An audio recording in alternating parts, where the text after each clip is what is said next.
नमस्कार मित्रांनो, संजय गांधी निराधार अनुदान योजना व इतर सर्व निराधार अनुदान योजनेतील लाभार्थ्यांसाठी महत्त्वाची आणि आनंदाची बातमी आहे। खुश खबर आहे। अखेर 2,500 रुपये मानधनवाढीचा शासन निर्णय GR आलेला आहे। तर मित्रांनो, 3 सप्टेंबर 2025 रोजी मंत्रिमंडळ बैठकीत हा निर्णय घेण्यात आलेला होता। परंतु जोपर्यंत GR येत नाही, शासन निर्णय येत नाही, तोपर्यंत आपल्याला स्पष्ट काही सांगता येत नव्हते। अनेक लाभार्थ्यांकडून विचारले जात होते की आम्हाला 2,500 रुपये मानधन वाढ कधीपासून मिळणार आहे, केव्हा पैसे मिळणार आहे। तर या संदर्भातले सर्व प्रश्नांची उत्तरे या GR मध्ये तुम्हाला मिळणार आहे।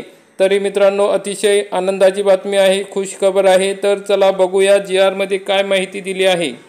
तर मित्रांनो, आपण या ठिकाणी बघू शकता, संजय गांधी निराधार अनुदान योजना व श्रावणबाळ सेवा राज्य निवृत्ती वेतन योजनेअंतर्गतच्या दिव्यांग लाभार्थ्यांचे अर्थसहाय्य रुपये 1,500 रुपयावरून 2,500 रुपये इतके करण्याबाबतचा महाराष्ट्र शासन यांचा सामाजिक न्याय व विशेष सहाय्य विभाग यांचा दिनांक 15 सप्टेंबर 2025 रोजीचा हा GR आहे। संजय गांधी निराधार अनुदान योजना व श्रावणबाळ सेवा राज्य निवृत्ती वेतन योजनेअंतर्गतच्या दिव्यांग लाभार्थ्यांना मिळणाऱ्या अर्थसहाय्यात वाढ करण्याबाबत माननीय लोकप्रतिनिधी, विविध दिव्यांग संघटना व स्वयंसेवी संस्था यांच्या माध्यमातून शासनाकडे वारंवार मागणी व पाठपुरावा करण्यात येत आहे। या संदर्भात सन 2025-26च्या पावसाळी अधिवेशनात शासनातर्फे संजय गांधी निराधार अनुदान योजना व श्रावणबाळ सेवा राज्य निवृत्ती वेतन योजनेतील पात्र दिव्यांग लाभार्थ्यांचे अर्थसहाय्य रुपये 1,500 रुपयावरून 2,500 रुपये इतके करण्याबाबतची घोषणा करण्यात आली आहे। त्या अनुषंगाने सदर योजनेअंतर्गत पात्र दिव्यांग लाभार्थ्यांना देण्यात येणारे अर्थसहाय्य रुपये 1,500 रुपये 2,500 रुपयावरून इतके करण्याची बाब शासनाच्या विचाराधीन होती। त्या अनुषंगाने 3 सप्टेंबर 2025 रोजीच्या मंत्रिमंडळ बैठकीत मान्यता मिळाल्यानुसार खालीलप्रमाणे निर्णय घेण्यात येत आहे। तर मग शासन निर्णय काय आहे बघा, अतिशय महत्त्वाच्या बाबी आहेत, समजून घ्या। संजय गांधी निराधार अनुदान योजना व श्रावणबाळ सेवा राज्य निवृत्ती वेतन योजनेतील दिव्यांग लाभार्थ्यांचे मासिक अर्थसहाय्य रुपये 1,500 रुपयावरून दरमहा 2,500 रुपये करण्यास याद्वारे शासन मान्यता देण्यात येत आहे। विशेष सहाय्य योजनेतील लाभार्थ्यांना अर्थसहाय्याचे वितरण सर्वसाधारण अनुसूचित जाती, अनुसूचित जमाती प्रवर्गासाठी करण्यात आलेल्या मंजूर तरतुदीमधून करण्यात येईल। सदर अर्थसहाय्यातील वाढ ही संजय गांधी निराधार अनुदान योजना, श्रावणबाळ सेवा राज्य निवृत्ती वेतन योजना, इंदिरा गांधी राष्ट्रीय वृद्धापकाळ निवृत्ती वेतन योजना, इंदिरा गांधी राष्ट्रीय विधवा निवृत्ती वेतन योजना व इंदिरा गांधी राष्ट्रीय दिव्यांग निवृत्ती वेतन योजना या योजनेतील सर्व दिव्यांग लाभार्थ्यांना लागू राहील।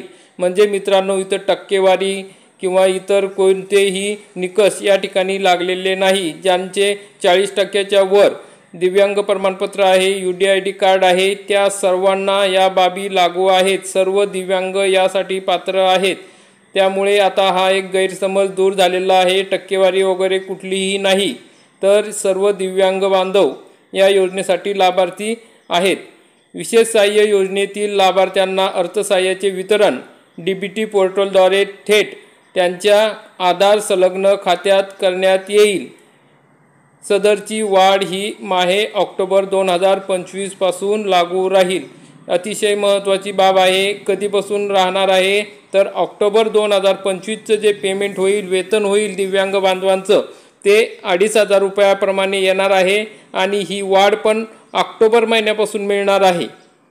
तर त्यामुळे मित्रांनो, आता पुढील जो हप्ता येणार आहे दिव्यांग बांधवांचा, तो 2,500 रुपयाप्रमाणे येणार आहे आणि तो DBT पोर्टलवरून डायरेक्ट आधार संलग्न बँक खात्यात येणार आहे। त्यामुळे कोणाचे DBT काही अडचण असेल किंवा DBT पूर्ण नसेल, तर त्या सर्व बांधवांनी DBT पूर्ण करून घेणे गरजेचे आहे। तर मित्रांनो, अशा प्रकारचा हा महत्त्वाचा शासन निर्णय आहे। तर तुम्हाला हा शासन निर्णय बघायचा असेल तर महाराष्ट्र.gov.in या संकेतस्थळावर बघू शकता किंवा आपल्या टेलिग्राम चॅनलवरती देण्यात आलेला आहे, तुम्ही त्या ठिकाणून डाउनलोड करून घेऊ शकता। तर मित्रांनो, अशा प्रकारची महत्त्वाची अपडेट होती, आनंदाची बातमी होती। सर्व दिव्यांग बांधवांपर्यंत, संजय गांधी निराधार अनुदान योजनेतील लाभार्थ्यांपर्यंत हा व्हिडिओ नक्की शेअर करा आणि अशीच महत्त्वपूर्ण आणि खरी पुराव्यासहित माहिती बघण्यासाठी आपल्या चॅनलला सबस्क्राईब करा, बेल आयकॉनला क्लिक करा. धन्यवाद. जय हिंद, जय महाराष्ट्र.